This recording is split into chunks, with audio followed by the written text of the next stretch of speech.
ይህ ኳስ የማያየው የኳስ ጋዜጠኛ ድምጽ ነው። እንደምን አምሽታችኋል። እሁድ ዕለት በቀን 12/11 ወር 2018 ዓ.ም ማምሻውን የተሰሙ አጫጭር የስፖርት መረጃዎችን ይዤ ቀርቤያለሁ።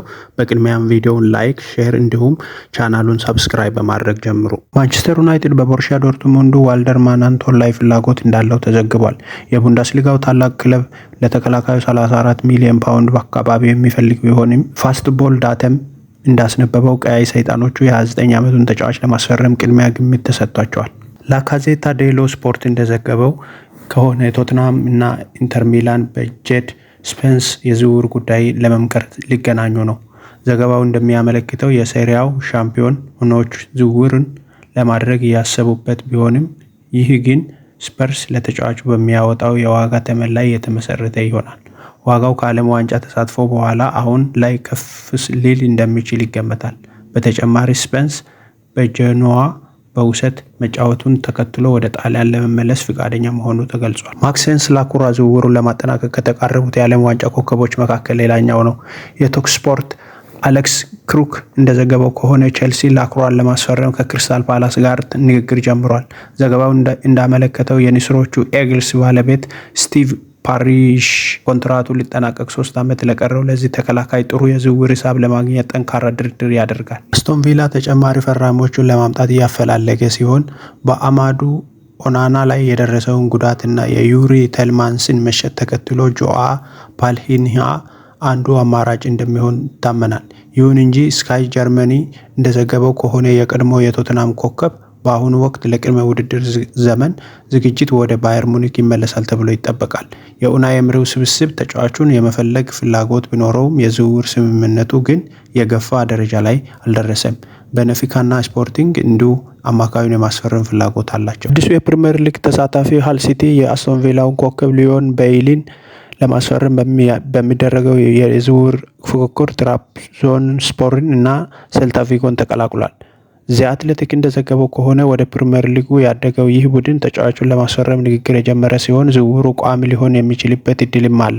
ይህ አስቶን ቪላ የሚመርጠው ነው። ቤይሊም ባለፈው የውድድር ዘመን በውሰት ወደ ኤስ ሮማ አቅንቶ ካሳለፈው ፈታኝ ጊዜ በኋላ በእንግሊዝ መቆየቱን ይመርጣል። ቶትንሃም ከማንቸስተር ሲቲ ጋር ለሚያደርገው ዝውውር ከስምምነት ተቃርቧል። የቶትንሃም የሊያው አማራጭ የፊል ፎደን የማንቸስተር ሲቲ የቡድን አጋር የሆነው ሳቪኒዮ ነው። ብራዚላዊ የብሔራዊ ቡድን ተጫዋች ላለፉት 12 ወራት ወደ ሰሜን ለንደኑ ክለብ ከሚያደርገው ዝውውር ጋር ስሙ ሲያያዝ የቆየ ሲሆን ክለቡም በዚህ ክረምት እንደሚያስፈርመው እርግጠኛ ነው።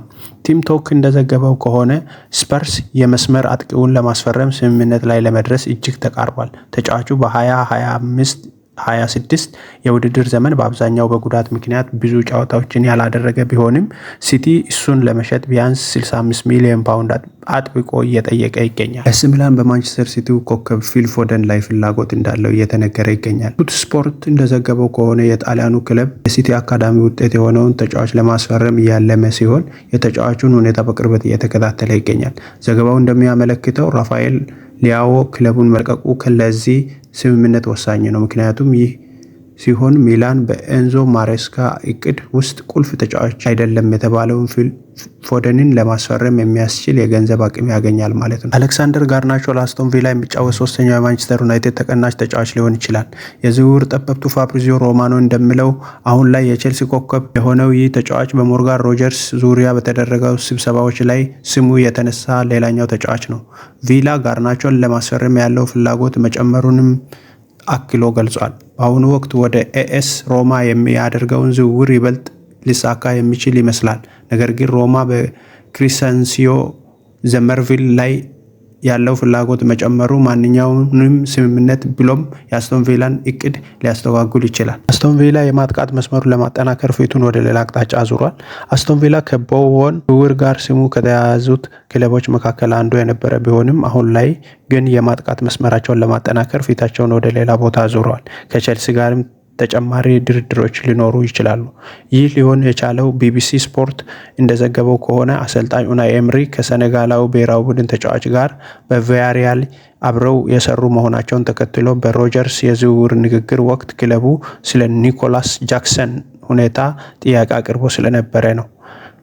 ዣቪ አሎንሶ በቅድመ ውድድር ዘመን ዝግጅት ወቅት የጃክሰንን ሁኔታ ለመመልከት ያቀደ ቢሆንም ከሌላ የፕሪምየር ሊግ ክለብ የቀረበለትን ፍላጎት ከግምት ውስጥ በማስገባት አጥቂው ክለቡን እንዲለቅ ማድረጉ ተገቢ ሊሆን ይችላል። ኤስ ሮማ በክሬሰንሲዮ ዘመርቪል ዝውውር ላይ ያለውን ፍላጎት አጠናክሯል።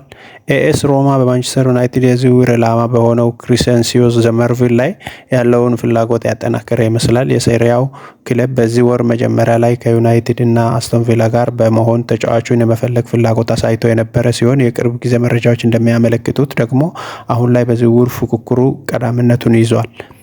ዘ አትሌቲክ እንደዘገበው ከሆነ ቅዳሜ ዕለት የ46 ሚሊዮን ዩሮ ወይም 39.12 ሚሊዮን ፓውንድ የዝውውር ጥያቄ ያቀረበ ቢሆንም ዌስትሃም ተጫዋቹን ለመሸጥ እስከ 50 ሚሊዮን ፓውንድ ስለሚፈልግ ጥያቄው ውድቅ ተደርጓል። ይህን ተከትሎ ቪላ አሁን ላይ ፍላጎቱን በይፋዊ ጥያቄ ሊያሳውቅ የሚችል ሲሆን ዩናይትድ ግን በመጀመሪያ በማርክስ ራሽፎርድ የወደፊት እጣ ፈንታ ላይ ውሳኔ ማሳለፍ ያለበት ይመስላል። ያን ዲዮማንዴ ወደ አርሰናል ሊያመራ ይችላል ተብሎ ይጠበቃል። ሞርጋን ሮጀርስ ዝውውር በቼልሲ ከተቀደሙ በኋላ አርሰናል ከብራድላይ ባርኮላ ጋር ያለው ትስስር ይበረታል ተብሎ ተጠብቆ የነበረ ቢሆንም አሁን ላይ በሚካኤል አርቴታና በአንድሪያ በርታ እይታ ውስጥ የገባው ግን የፓሪስ ሴን ዠርመን የዝውውር ኢላማ የሆነው ተጫዋች ነው።